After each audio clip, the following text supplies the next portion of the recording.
After the Light Died, Chapters 8 and 9, When Empires Whisper.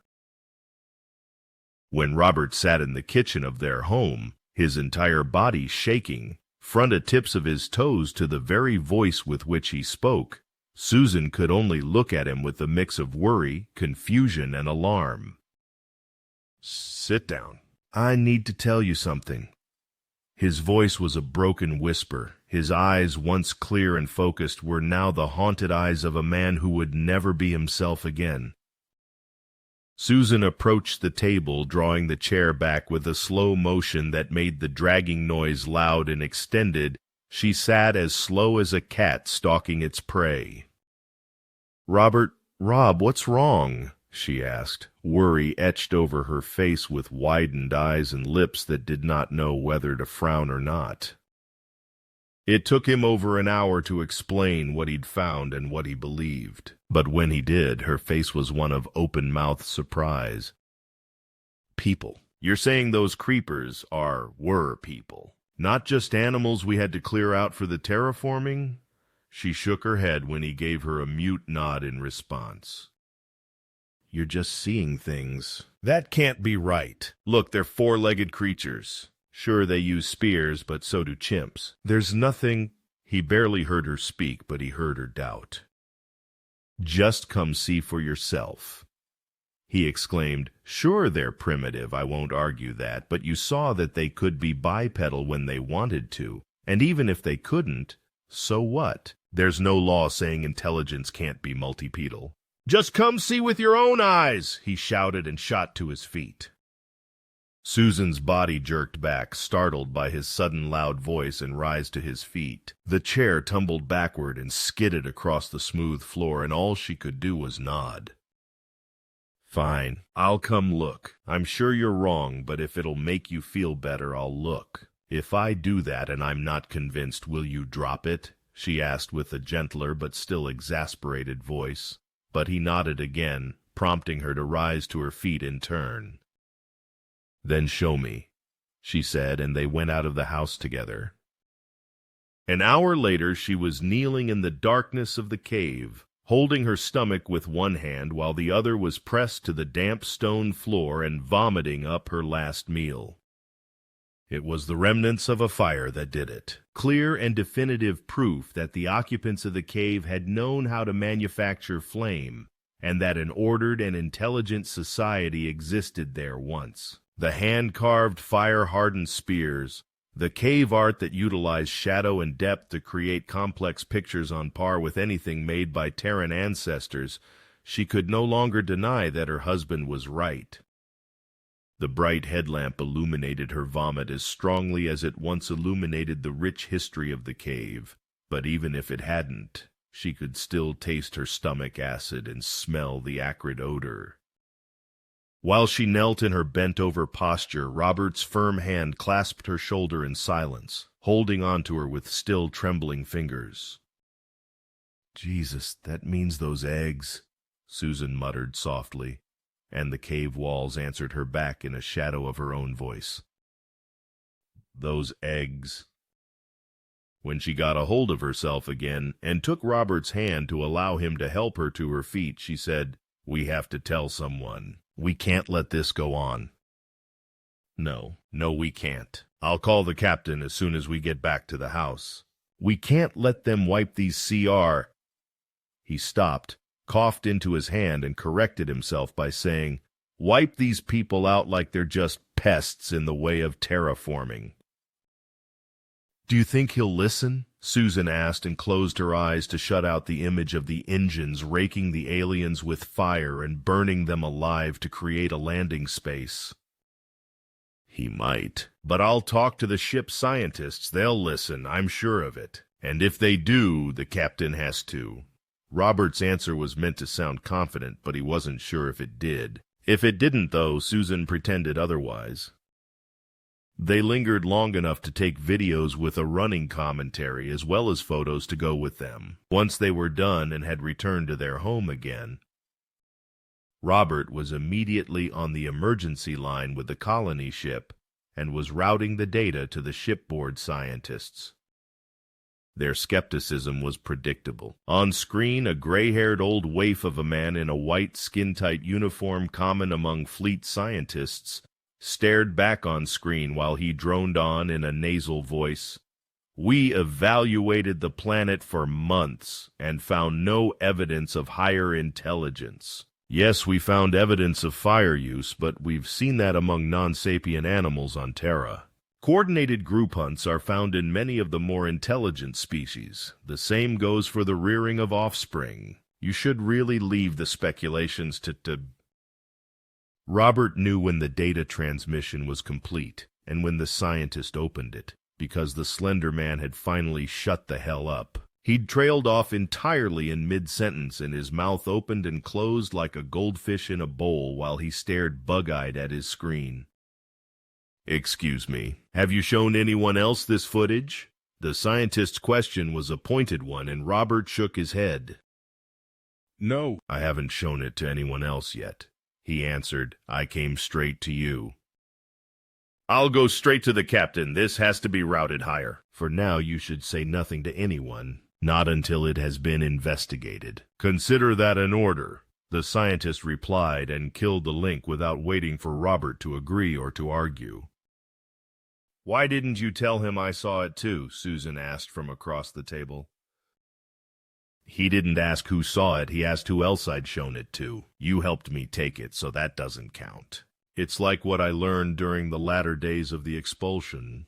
Never answer what they didn't actually ask," Robert replied, and closed his lips so that they were tight and thin, a response Susan quickly shared.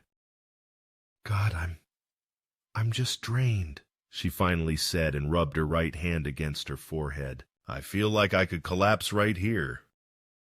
"That's funny. I don't think I'll ever sleep well again." Robert's reply was granted only a numb nod in return. And when they went to bed again, one had only nightmares. The other stared in silence at the dark ceiling, unable to find even a hint of rest for their body or their soul. Con Magnus van Rothsman looked at the report from the colony world christened Beginnings. It was a nice, hopeful name. That was policy. All names for new colonies had to have inspirational names. Beginnings was the first, but approved names for the colony's hope, strength, and glory were already set in stone. This one, though, might as well have been named Pest. The reports from the science officer there were coming in on a daily basis, and they grew ever more absurd as the days went on. Intelligent? Really? Those things. He shook his head and set the latest annoying report aside while he waited for his sister to arrive and finally swapped communications over to the next first contact representative. A slug-like alien had been on hold for the last few hours, and the Khan could practically feel the tension on the other end. Terran fleet construction was setting a record pace, and the construction ships were seizing every star they could put a base over. With 8 ships in operation and just as many science vessels handling the scouting, Terran space was expanding faster than any of its neighbors. "We got lucky that our teachers were idiots," Magnus chuckled at the thought. The alien overlords of the Vecran Combine had not properly recognized the potential of the technological wonders they brought to Terra, and as a result, once Terrans had a handle on the core principles behind it, the outcome was a foregone conclusion. Worse for these neighbors, Magnus and the rest of Absolutia more or less knew as much. He flipped on the comm line right when the slug being turned purple. A bad poker face is one thing, a bad body for poker is something else entirely. The Khan mused while he stroked his beard and let the slug rage on as he'd immediately begun to do the instant the audio was turned on. "You cannot claim our stars. We require them. Our energy sector is vital to our well-being as a people, and we intend to colonize those habitable worlds within our space. You have no right to take anything from us." The creature was their form of a Khan, though from what exchanges had taken place first between the two species, it seemed he was part of a royal family rather than an elected or duly appointed body. "King Sigorka," Magnus said, and closed his fingertips together, forming a pyramid with his hands. "I can do whatever I have the strength to do, And Terra has the strength to take those systems. Terra has need of those systems to prepare for our war against the divine, whatever trash name they give themselves. And so I have reason to do it. So I will. The slug creature started shaking with rage. We will fight! Just as Magnus nodded to acknowledge his adversary, the snick's noise of the hydraulic door opening to his chamber caught his attention. He looked up and saw his sister striding swiftly toward him. She was clad in the military regalia of the fleet, her sharp features hard as flint when she stopped in front of his desk and snapped a crisp salute. Her hand held out and up with fingers closed into a fist. She held it until Magnus returned the gesture. King Sigorka, please let me introduce you to the reason that would be a bad idea, Magnus said and turned the monitor around to face his sister. This is Lucretia van Rothsman. She is the admiral of the entire armada of Absolutia, a heroine of the war against the Combine and the one who destroyed the Combine flagship that is now trapped in orbit around our world. Lucretia, tell the king how this is going to play out. She stood with her feet shoulder-width apart, her hands folded behind her back in a relaxed manner, and said in a terse tone, We have 9 battleships on the star you've unimaginatively named Border S-21.